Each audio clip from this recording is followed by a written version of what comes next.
Before you read another word or listen to this, notice where you are holding yourself right now. Your jaw, your shoulders, the place at the back of your neck. That holding is exactly what we're here about. I want to say something to you that I wish someone had said to me a long time ago. You already know more than you have been told to trust. Not almost, not with a little more work, not once you've done the next program or read the next book or finally figured out what's wrong with you.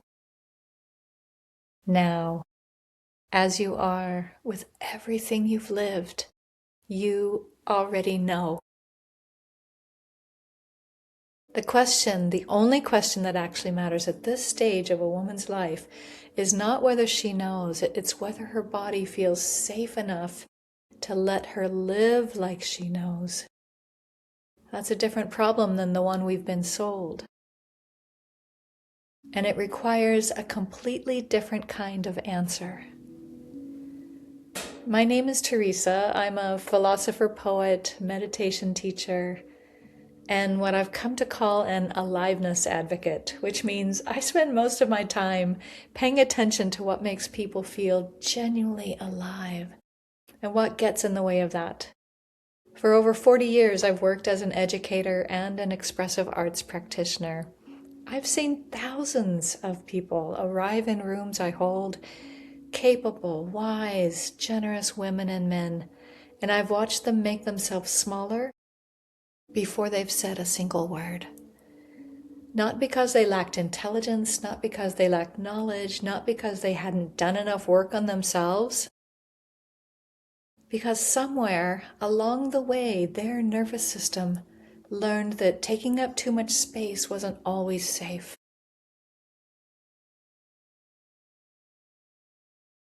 I want to tell you something about your bones.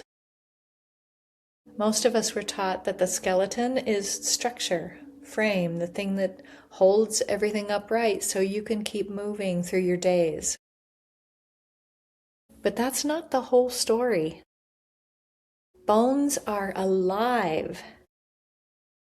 They sense load, they detect pressure and strain, they transmit that information neurologically, meaning your skeleton is in constant conversation with your brain about what you're carrying, how you're positioned, whether you're safe or threatened. And here is the part that stopped me when I first understood it. Actually enlivened me. Bones remodel under load. Where life presses hardest, they grow denser. Every season you've survived, every grief you've carried, every role you outgrew, every morning you got up anyway, when you had every reason not to. Your body was metabolizing that into structure. Long before you could name what you learned, your body had already integrated it. You did not come through those years unchanged. You came through them denser, in a good way. Your marrow, deep inside those bones, produces the cells of your immune system, and the immune system's entire job is to know the difference between what belongs to you and what does not. It learns self from not self, yours from not yours. That wisdom, that discernment is not metaphor. It runs continuously, actively, informed by everything you have lived. Your bones don't just support your knowing. They are part of how you know. This is what I mean when I talk about sovereignty. It's not just confidence, though it can produce that. It's not just independence, though it can look like that from the outside. Not the particular exhausting performance of having it all together. Sovereignty is the quiet authority of a person who has lived and knows it. It's the capacity to act from what you already know rather than waiting for permission from something outside of you that was never designed with your full humanity in mind. It lives in the body. That is not a metaphor. When you say you know something in your bones, you mean it's pre-verbal, it's precognitive. Your body recognized it before your mind had even formed a sentence about it. That recognition is real. It is physiological. Your skeleton, your nervous system, your immune memory, they have been encoding your experience your entire life and beyond. The question is not whether you know. The question is whether your nervous system feels safe enough to let you live like you do. Most of us are held back, not by ignorance, not by weakness, but by a very intelligent, very adaptive survival response, a body that learned in various seasons that taking up too much space was not always safe, that having needs was complicated, that being formidable might cost you something. You learned to read the room before you read yourself. That wasn't a mistake, that was wisdom in a context that required it. The question now is, what does this context require? Because midlife, perimenopause, menopausal states. Midlife is not the collapse of structure. It is the densification. You are not behind. You are not too late. You are not too much.